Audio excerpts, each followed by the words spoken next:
Ibihe byiza kuri mwe mukomeje gukurikirana ibiganiro bya Green Roots TV, bashishikariza gukora subscribe aho utarayikoraho nyicano aribwo bwa mbere.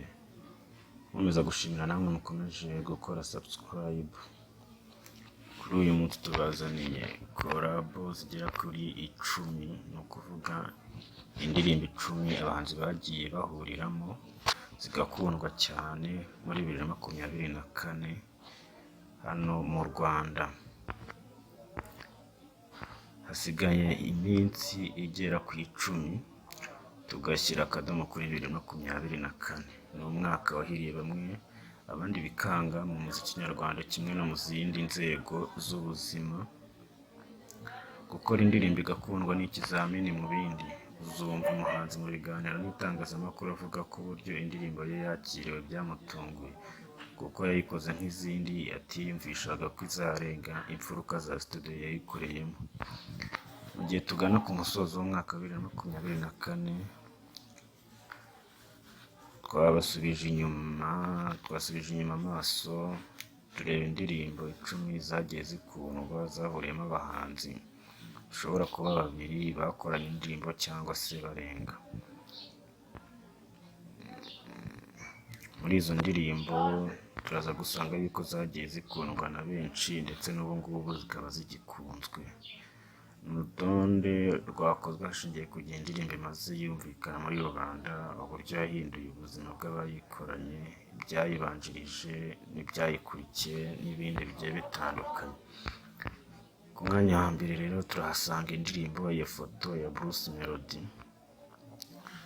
Bruce Melody washyize hanze indirimbo nshya yise Iyo Foto yakoranye na Bien-Aimé Baraza ku ya 27 Nzeri 2024. Mu mashusho yayo yagaragaye akora ibyo The Ben aherutse gukorera mu karere ka Musanze, akora umukobwa mu rukenyerero byiswe ko yari ari gukora ku ishanga umukobwa yari yambaye. Iyi ndirimbo yari itegerejwe na benshi, igaruka ku nkuru za hato na hato zikorwa mu byamamare, ahanini zivuga ku bikorwa bakoze bifatwa nk'ibigayitse, zirimo gucana inyuma, gusohokana abagore b'abandi, kugaragara mu tubari basinze, gukora kwa abakobwa n'ibindi. Aba bahanzi bumvikana bavuga ko nubwo badashaka inkuru nk'izi ariko ntacyo babwiye kuko bamaze kubyakira, babifata nk'imibereho y'ibyamamare. Muri iyi ndirimbo hari aho Bien-Aimé afotorwa n'umukobwa bararanye akabiha bagenzi be. Uyu muhanzi akabyutswa n'ubutumwa bw'abamubaza ibyo yakoze. Mu munota wa mbere n'amasegonda 47 niho Bruce Melody agaragara ari kwifotozanya n'abakunzi be, hakaza abakobwa batandukanye, bikagera aho umwe muri bo amukora mu rukenyerero, akabikora neza nk'uko The Ben aherutse kubigenza abikora umukobwa witwa Kwizera Emeline wari witabiriye igitaramo aherutsemo mu karere ka Musanze. Iyi ni inkuru yasakaye ku mbuga nkoranyambaga, nubwo The Ben nta kintu na kimwe arabivugaho. Benshi mu babonye ayo mashusho bavugaga ko uyu muhanzi yafashe uyu mukobwa akarengera akagera aho amukurura umwenda w'imbere, nubwo Kwizera Emeline yabyamaganiye kure avuga ko atari ko byagenze. Ku mwanya wa kabiri kandi turahasanga Sikosa yahuriyemo Kevin Kade, The Ben ndetse na Element L. Bavuga ko indirimbo Sikosa ya Kevin Kade, The Ben na Element yabaye isereri mu mitwe ya benshi mbere y'uko isohoka ntiyababeshye. Yavuzweho byinshi ubwo hasohokaga integuza zayo, zatumye abakurikirana ibya muzika bibaza cyane ku cyahuje Element ubarizwa muri sosiyete 155am Limited na The Ben wari umaze imyaka 2 adacana uwahakana ko Gael nyiri iyi sosiyete ifasha abahanzi. Ikindi kandi hari abibaza cyangwa se bibazaga niba iyi ndirimbo izasohoka irimo ibirango bya 155am, abandi bakavuga ko abo bahanzi baciye muri humye Coach Gael bagakora iyi ndirimbo atabizi, kandi harimo umuhanzi bafitanye amasezerano n'imikoranire, akiyongeraho n'umuntu byavuzwe ko bafitanye ibibazo. Nyuma y'induru n'intugunda, iyi ndirimbo yaje kujya ahagaragara kwa 23 Kanama 2024 2024. Ni indirimbo iri mu njyana ya Afrozouk yifashishijwemo umunyamideli wo muri Tanzania ufite inkomoko mu Rwanda, Jacinta Makwabe. Mu buryo bw'amajwi kandi yakozwe na Element L, mu gihe amashusho yakozwe na Director God ndetse n'uwitwa Jomo.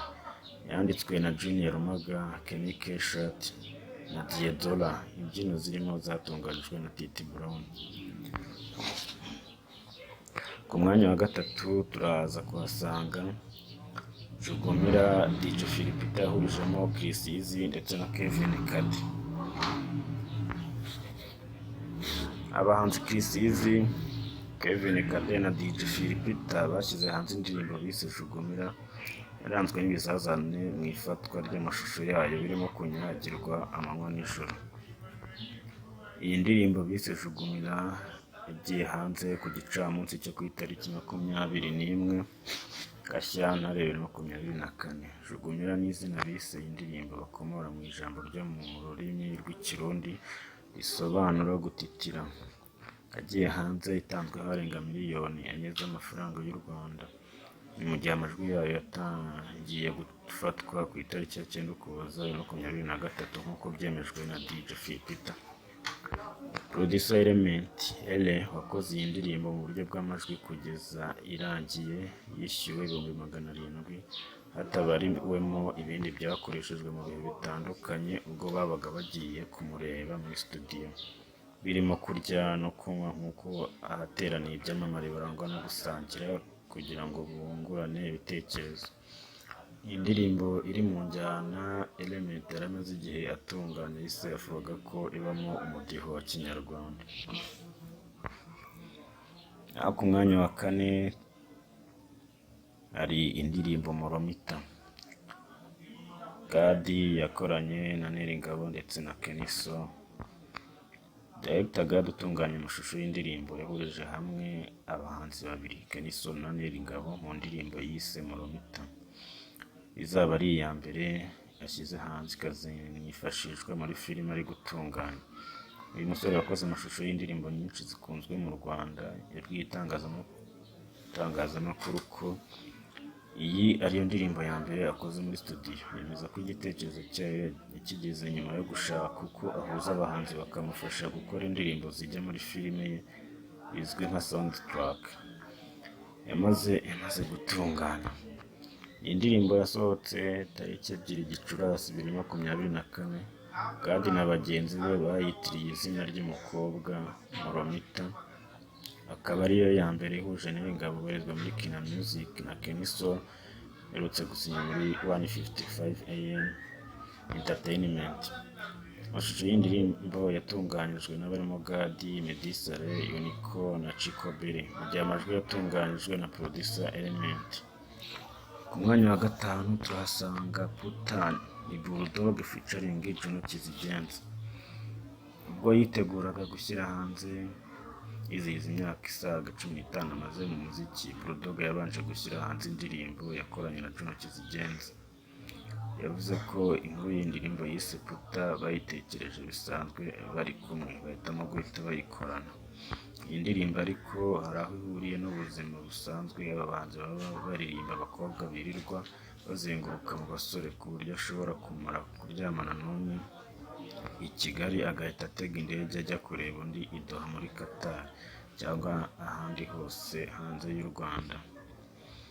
Ku mwanya wa gatandatu turahasanga indirimbo Bwebwe ya Bruce The First ari kumwe na Kevin, Bulldog ndetse na Kenny Keshat.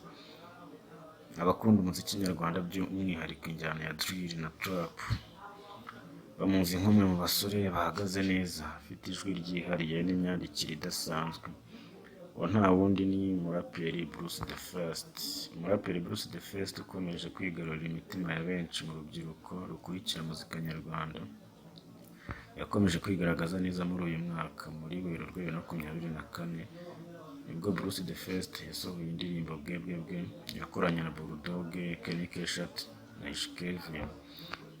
Usibye amazina akomeye yahuriye muri iyi ndirimbo, ariko n'ubutumwa buyirimo bwakoze ku mitima ya benshi. yaba iy'abahanzi n'abakunzi b'umuziki muri rusange. Ku mwanya wa karindwi hari indirimbo Wait ya Kivumbi King ifatanyije na Axo.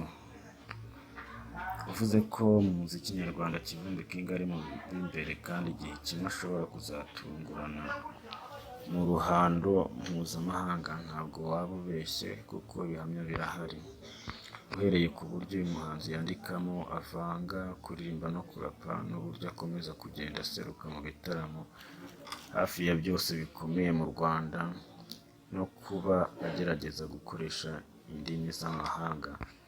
Muri uyu mwaka yahuriye mu ndirimbo na Axo, ikaba ari indirimbo bise Wait, yagiye ahagaragara ku wa 15 Mutarama 2024.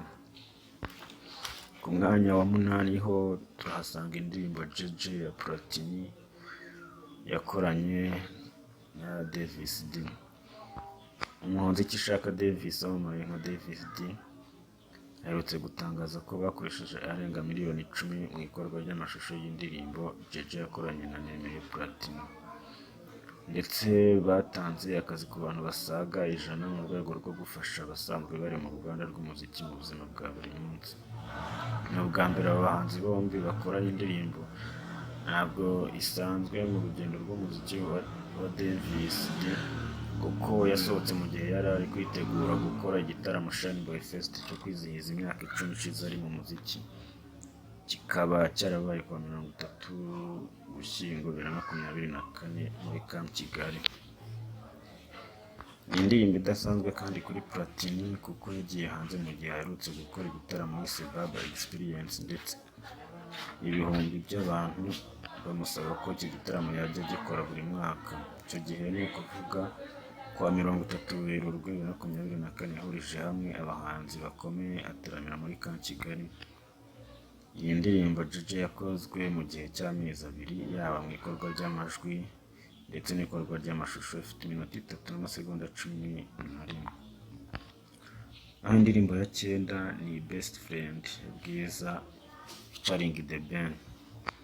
Mu myaka 3 ishize umuhanzikazi Bwiza Emerance uzwi nka Bwiza ni umukobwa watangiranye imbaraga ku buryo mu gihe cy'imyaka 2 gusa yarabashije gushyira hanze alubumu ye ya mbere, ndetse ari no kwitegura gukora igitaramo cyo kumurika alubumu ye ya kabiri kizaba muri Werurwe 2025.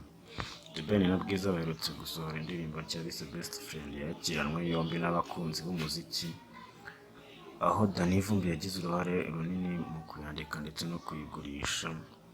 Mu buryo bw'amajwi yakozwe na Rodan, mu gihe amashusho yafashwe akanatunganywa na John Erard uri mu bakomeye mu Burundi.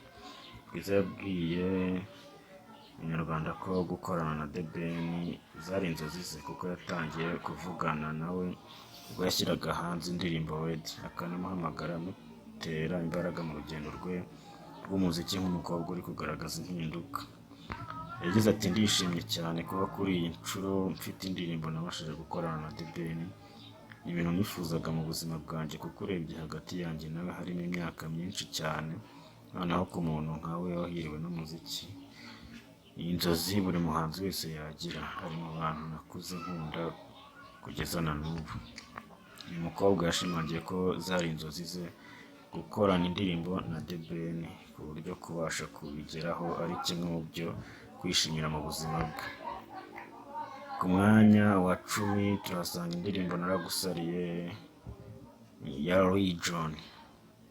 Mu ntangiriro z'uyu mwaka nibwo Region uri mu bahanzi bagezweho mu gutunganya indirimbo